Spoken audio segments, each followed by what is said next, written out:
My boss asked, "Do you want to stay here tonight?"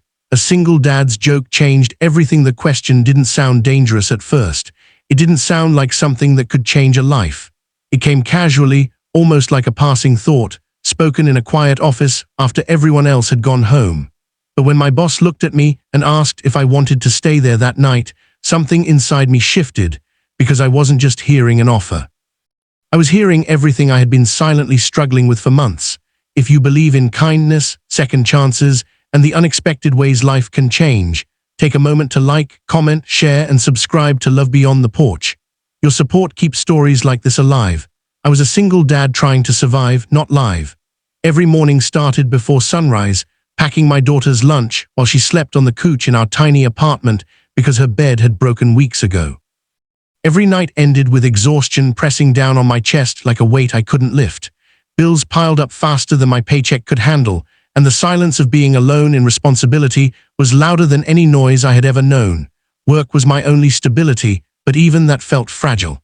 I worked as an assistant in a mid-sized company, doing everything from paperwork to errands, anything to keep my job secure. I never complained. I couldn't afford to. My boss, a quiet man with tired eyes, wasn't someone I knew well. He kept his distance, rarely spoke beyond instructions, and seemed like the kind of person who had built walls long before I ever met him. That evening, everything had gone wrong. My babysitter had cancelled again, my daughter had a mild fever, and my landlord had left a final notice taped to the door. I brought my daughter to the office, hoping she would quietly rest while I finished the urgent reports. She curled up on a chair with my jacket, her small frame barely visible under the dim office lights. I thought no one noticed, but he did. It was late when he walked past, his steps slowing as he saw her. He didn't say anything at first. He just stood there for a moment, observing, as if trying to understand a story that had no words. Then he looked at me, not with judgment, but with something I couldn't immediately recognize. That's when he asked it.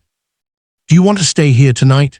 At first I thought it was a joke, a strange, out-of-place comment that didn't fit the moment.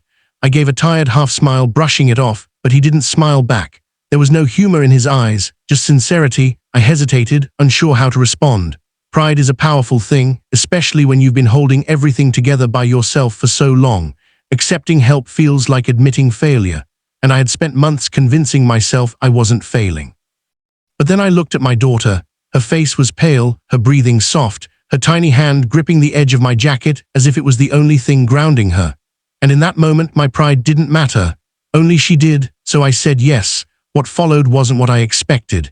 He didn't offer a couch in the office or a temporary solution. Instead, he led us to a quiet guest room on the upper floor, a space I didn't even know existed. It was simple, but clean and warm, with a bed that looked like it hadn't been used in years. He handed me a blanket and a small first aid kit without saying much, then paused at the door. For a second, it looked like he wanted to say something more, but instead he just nodded and left. That night, for the first time in weeks, my daughter slept peacefully. And for the first time in months, I allowed myself to breathe. Over the next few days, things began to change in ways I couldn't have predicted. My boss started checking in, not in a formal, distant way, but with small human gestures. A cup of coffee left on my desk, a quiet question about my daughter's health, an understanding tone when I needed to leave early. I later learned he was a single dad too. Years ago, he had lost his wife and raised his son alone, navigating the same exhaustion, the same fear, the same silent battles I thought only I understood. His question that night hadn't been random.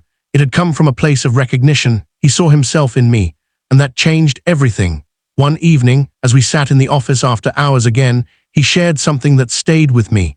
He said that sometimes people don't need solutions, they just need someone to see them.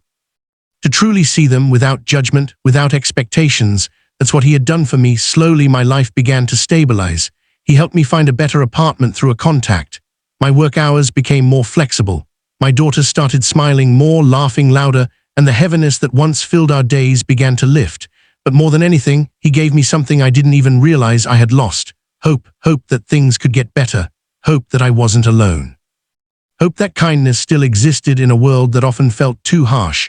Before this story ends, I want to ask you something simple but meaningful. Comment, kindness still matters. If you believe even small acts can change someone's life, because they can. Looking back, that one question, "Do you want to stay here tonight?" wasn't just about a place to sleep. It was about opening a door I didn't know existed, a door to support, understanding, and a second chance at life. And sometimes that's all it takes. If this story touched your heart, take a moment to like, share, and engage with the video. You never know who might need to hear this today.